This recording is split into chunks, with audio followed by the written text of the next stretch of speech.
যেদিন জওহরলাল নেহেরু অ্যান্ড কংগ্রেস এটাকে ভারতবর্ষের সবথেকে বৃহত্তর গণতান্ত্রিক দেশ হিসাবে স্থাপন করে, নির্বাচন কমিশন তার মধ্যে একটা সেপারেট এন্টিটি নিয়ে কাজ করে।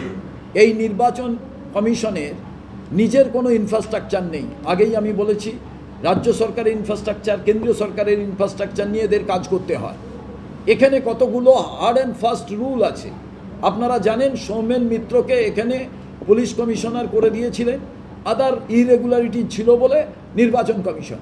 নির্বাচন হয়ে গেছে, নির্বাচন হয়ে যাওয়ার পর ওই পুলিশ কমিশনারকে রাজ্য সরকার সরিয়ে দিয়েছে।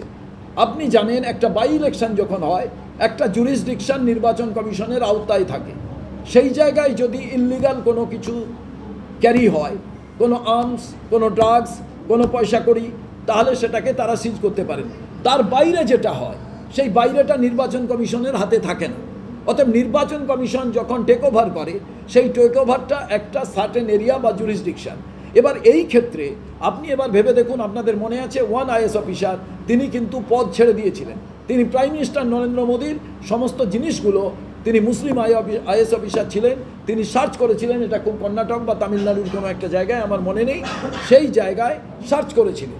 তখন যে এইগুলো আমি সার্চ করতে, তখন বলেছেন উনি এক্সট্রা এইটা করতে চেয়েছেন। কেন এক্সট্রা করবেন? তার কারণ নির্বাচন কমিশনের আওতায় যখন থাকবেন, তখন নির্বাচনের অধীনে সবাই, তখন কিন্তু এভরি ওয়ান ইজ ইকুয়াল।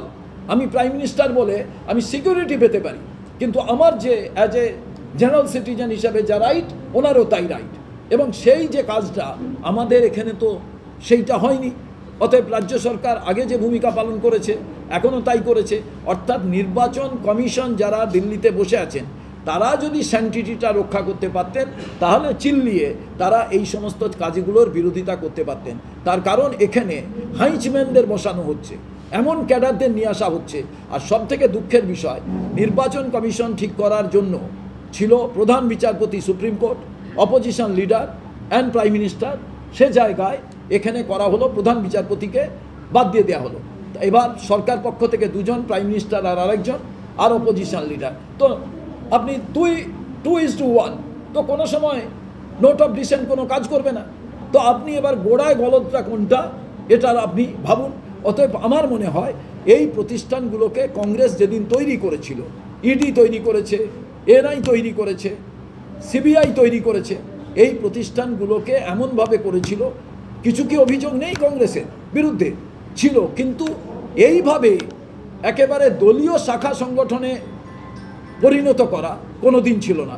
তারই আজকে পরিণাম সমস্ত রাজনৈতিক দলকে ভুগতে হচ্ছে বলেই রাহুল গান্ধীর বাসভবনে সবাই উপস্থিত হয়েছিলেন।